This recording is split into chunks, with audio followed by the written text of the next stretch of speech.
Allah subhanahu wa ta'ala বলতেছেন সূরাতুল কলম ওয়া ইন্নাকা লা'আলা খুলুকিন আযীম।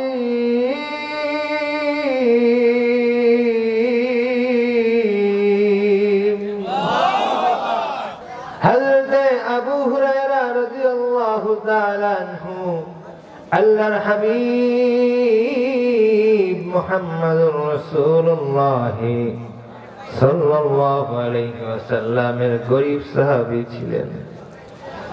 রাসূলুল্লাহর দরবারে না খেয়ে পড়ে থাকতেন, দিনের পরে দিন, রাতের পরে রাত হয়ে যেত, কোনো দানা পানি তার পেটের মধ্যে পড়তো না। কিভাবে তারা থাকতেন?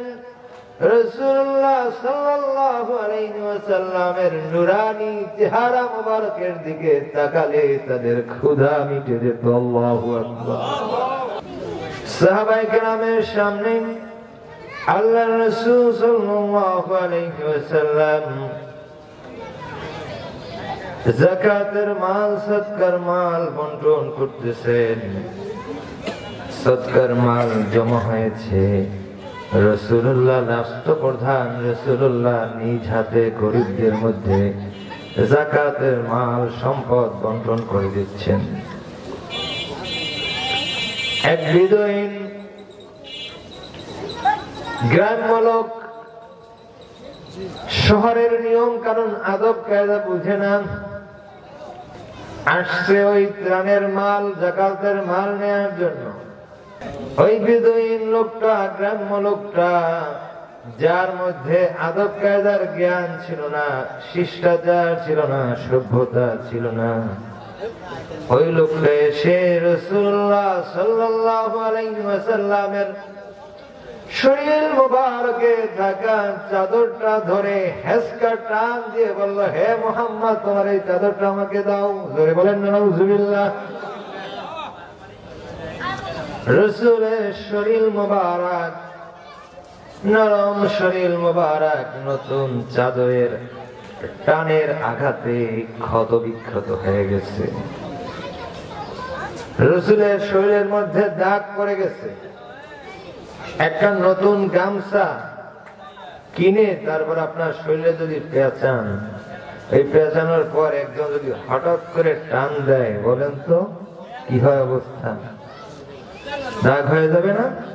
আর রাসূলুল্লাহ সাল্লাল্লাহু আলাইহি ওয়াসাল্লামের চেহারা মোবারক, তার শরীর মোবারক কেমন ছিল?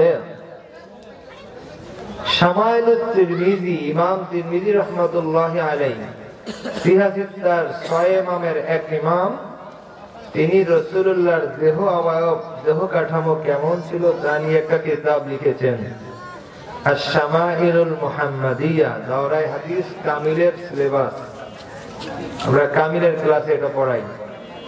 সম্মানিত সুধী, সেই কিতাবের মধ্যে রাসূলুল্লাহ সাল্লাল্লাহু আলাইহি ওয়াসাল্লামের দেহ মোবারক কেমন ছিল সেটা আছে। শামাইলুত তিরমিজির মধ্যে গত ২০-২৫ দিন আগে পড়িয়েছি হাদিস।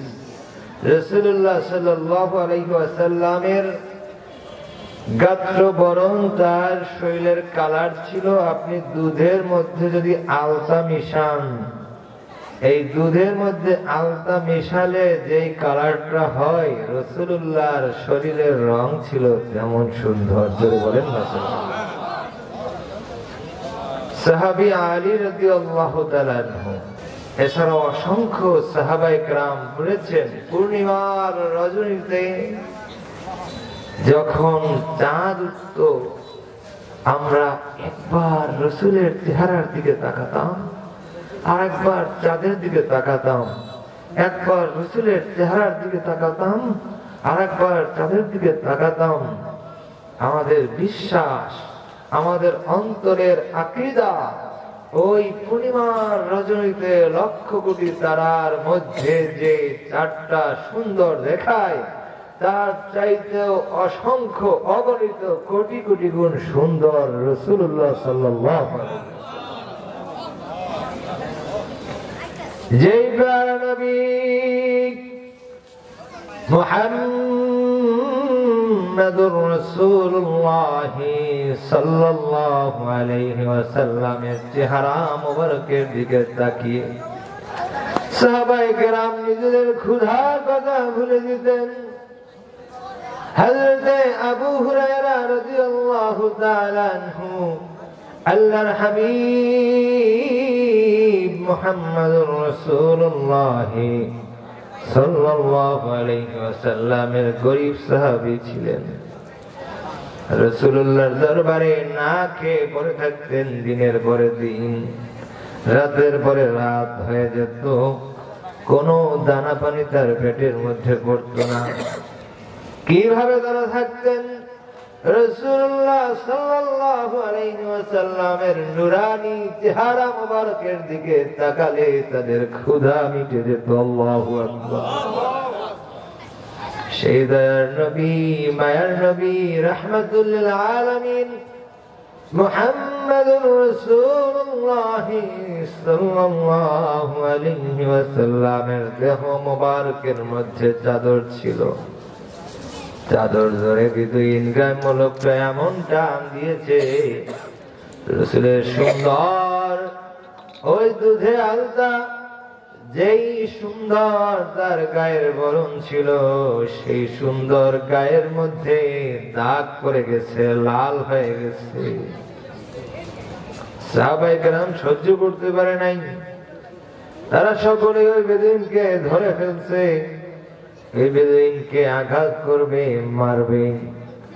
আল্লাহ রাসূল সাল্লাল্লাহু আলাইহি ওয়াসাল্লাম তার শরীর মোবারক থেকে চাদরটা খুললেন।